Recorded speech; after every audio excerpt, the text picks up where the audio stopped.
Rise and shine mga ka-RSP, ito na muli ang inaabangang gabay, patnubay palala at prediksyon ni Master Hans kung ang araw ng Huwebes, December 18. 7 araw na lang at Pasko na.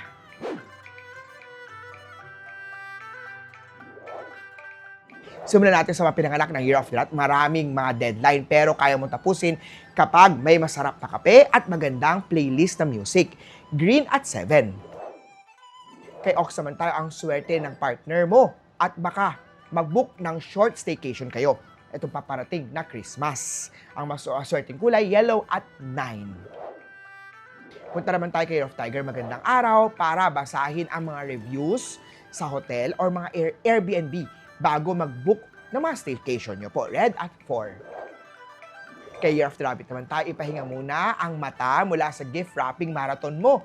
Blue at 2. Kay Year of the Dragon naman tayo, huwag magbigay ng masyadong expensive mamahalin na regalo. Lalo na kung may office gift, exchange gift kayo. Baka ma-awkward naman ang iba o ibang team. Silver at 6. Kay Year of the Snake naman tayo, kindness is your sexiest aura. Kaya naman, kung bibigla ang kamag-anak na dumating at gustong makituloy, tiyagain mo lang.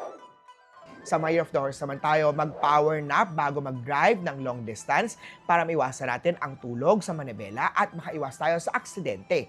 Why? Kay Goat naman tayo, mag-donate sa charity, hindi mo inaasahan ang sobrang laki ng balik ng kabutihan mo. Do good karma. Yellow at 9. Sa Year of the Monkey naman natin, tignan muna ang discount o mga voucher bago mag-avail ng mga check-out natin online. Green at 4. Kay Year of the Rooster naman tayo, tulungan ang team na may last minute task sa trabaho para sa good karma mo. 1 at red. Kay Dog naman tayo, kung may pamangkin, anak o makulit sa biyahe, ikaw ang mag-designate ng pacifier. Dagdag pogi o pretty points yan sa partner mo. 5 at blue. Kay Year of the Pig naman tayo, siguraduhin na turn over ang files bago mag-leave to ensure na good ang smooth this weekend mo.